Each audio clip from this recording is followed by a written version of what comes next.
बिस्मिल्लाहिर्रहमानिर्रहीम। अस्सलाम वालेकुम। मैं हूं जलील खान कुराची। आप देख रहे हैं मेरा यूट्यूब चैनल। गुजरे वाला कल से सोशल मीडिया के ऊपर एक वीडियो गर्दिश कर रही है जिसमें एहराम में एक मर्द है और उसके साथ जो उम्रे का एक मखसूस लिबास होता है हज का, खातून ने वो पहना हुआ है। दोनों आपस में महज मुवासा कर रहे हैं।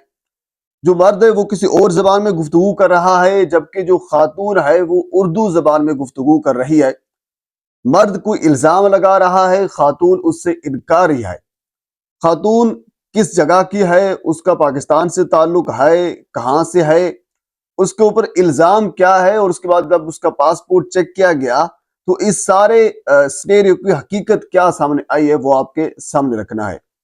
गुजरे वाला पहले से पाकिस्तान के ऊपर भिखारियों के हवाले से एक पाबंदी है, और इसके अलावा मंशियात के हवाले से भी पाकिस्तान के ऊपर इल्जामात हैं कि कुछ लोग यहाँ से मंशियात लेकर सऊदी अरब में जाते हैं।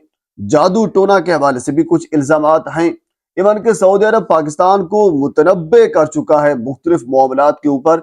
एक तो उन्होंने बाकायदा एक लिस्ट दी है कुछ लोगों की कि ये लोग हैं जो सऊदी अरब में भीख मांगते हुए पकड़े गए हैं। पाकिस्तान ने उन लोगों का नाम ECL में डाला, यानी एग्जैक्ट कंट्रोल लिस्ट में उन भिखारियों के नाम हैं जो सऊदी अरब में जाकर भीख मांगते हैं, क्योंकि सऊदी अरब में इस चीज को बहुत बड़ा जुर्म समझा जाता है।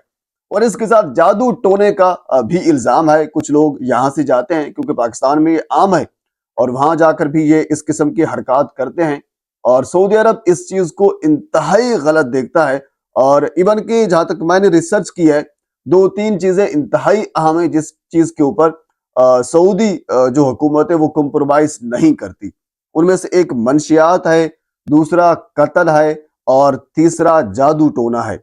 अगर कोई बंदा इन तीनों में से किसी एक में मुलविस भी पाया गया तो उसकी जो हद है वो उस हद से नहीं बच सकता। तो बहरहाल इस वीडियो के ऊपर हम आ जाते हैं जो सोशल मीडिया के ऊपर गर्दिश कर रही है। इस खातून का ताल्लुक पाकिस्तान से है, क्योंकि आप वो देख सकते हैं उस वीडियो के अंदर मैं आपको दिखाऊंगा कि वो उर्दू भी बोल रही है और उसका ताल्लुक पाकिस्तान से है।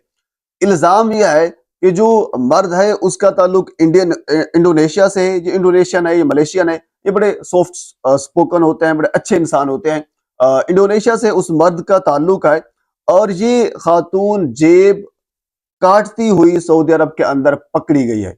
अच्छा, उसके बाद फिर जब यानी रिसर्च की गई, जब ये पता चलाया गया कि ये खातून कैसे आई और किस गर्ज से सऊदी अरब आई हुई थी, तो ये जब इसका पासपोर्ट देखा गया तो ये पता चला कि ये उम्रा की गर्ज से सऊदी अरब में गई हुई थी। अब अंदाजा करें कि खातून जो उम्रा की गर्ज से वहां पे गई हुई थी वो एक इंडोनेशियन की जेब काटती हुई पकड़ी गई है वहां पे, यानी रंगे हाथों पकड़ा गया है। जो इंडोनेशिया का सोशल मीडिया है उन्होंने इस चीज को काउंट किया है, जो सऊदी अरब का सोशल मीडिया है उन्होंने इस चीज को काउंट किया है।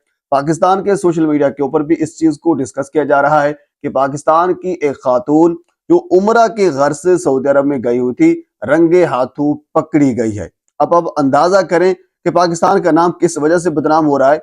ऐसे लोग हैं जो उम्रा के घर से सऊदी अरब में जाते हैं, या इसके अलावा बाकी दूसरे ममालिक में किसी और घर से जाते हैं, वहां जाकर भीख मांगना शुरू कर देते हैं, वहां जाकर मंशियात सप्लाई करना शुरू कर देते हैं, वहां जाकर जादू टोने का काम शुरू कर देते हैं, वहां जाकर जो जेब काटने वाले हैं उनके साथ मिल जाते हैं, या कह लीजिए कि अपना ही कारोबार शुरू कर देते हैं जिस तरह इस खातून ने किया है। तो ये एक जग हंसाई हुई है पाकिस्तान की। खुदारा आप पाकिस्तान से जाते हैं तो कम से कम इस किस्म के मामलात में आप इन्वॉल्व ना हो। अच्छा, इसके साथ अगली खबर भी मैं आपके सामने रख देता हूँ, वो भी इस चीज के रिलेटेड है। वो ये है कि एक खातून एयरपोर्ट से पकड़ी गई है। एयरपोर्ट से वो इस तरह पकड़ी है, उसका जो सामान था वो भी उम्रा की गर्ज से सऊदी अरब में गई हुई थी, जाने वाली थी, यानी पहुंचने वाली थी। जब वहां पे लैंड किया तो जब उसका सामान चेक किया गया, क्योंकि उसके पास उम्रे की टिकट भी थी, उसके बाद रिटर्न टिकट भी थी, सब कुछ उसके पास मौजूद था, लेकिन उसका सामान जो था वो बहुत ज्यादा था। तो उसके सामान को जब चेक किया गया तो उसके सामान से मंशियात निकली। एक खातून जो उम्रा की गर्ज से सऊदी अरब में जा रही थी उसके सामान से मंशियात निकली। जब उससे पूछा गया कि ये किसकी है, उन्होंने कहा मुझे नहीं पता ये किसकी है, मुझे तो फलां बंदों ने कहा कि आप सऊदी अरब में जा रही हैं तो हमारा कुछ सामान है, इस सामान को भी आप साथ लेते जाएं। तो मैं इसी वजह से इस सामान को साथ लेकर आई हूं। तो मैं पहले आपको ये बता चुका हूं कि सऊदी अरब का ये कानून है, तीन चीजों के ऊपर वो सख्ती से अमल दरामद करते हैं, मंशियात है, जादू टोना है और कत्ल है। تو منشیات کے حوالے سے ظاہر سی بات ہے سر دھڑ سے وہ الگ کر دیا جاتا ہے۔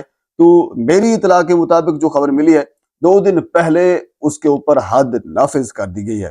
اب آپ اندازہ کریں، یہ بھی ایک سبق ہے، اگر آپ کسی بھی بندے کی کوئی چیز کسی دوسرے ملک میں لے کر جانا چاہتے ہیں، اگر آپ کو وہ یعنی دیکھ سکتے ہیں کوئی اس قسم کی چیز ہے اور آپ اس حوالے سے یقین ہے کہ یہ بالکل صاف ہے اور اس میں کچھ اس قسم کی کوئی انلیگل چیز نہیں ہے، تو پھر آپ لے کر جا سکتے ہیں۔ اگر آپ کو اس کی چیز کا پتہ بھی نہیں ہے اور آپ اس لالچ میں، کیونکہ وہ آپ کو ٹکٹ بھی دے رہے ہیں، آنے جانے کا ٹکٹ بھی آپ کو دے رہے ہیں، تو آپ اس لالچ میں آ کر اس قسم کی حرکت کرتے ہیں، تو پھر آپ یہ جانیے کہ پھر اب حد بھی نافذ ہو سکتی ہے۔ تو بہرحال یہ 2 خبریں میری آنکھوں کے سامنے گزری جو کہ انتہائی قابل افسوس ہیں، اور اس حوالے سے پاکستان کا نام بدنام ہو رہا ہے۔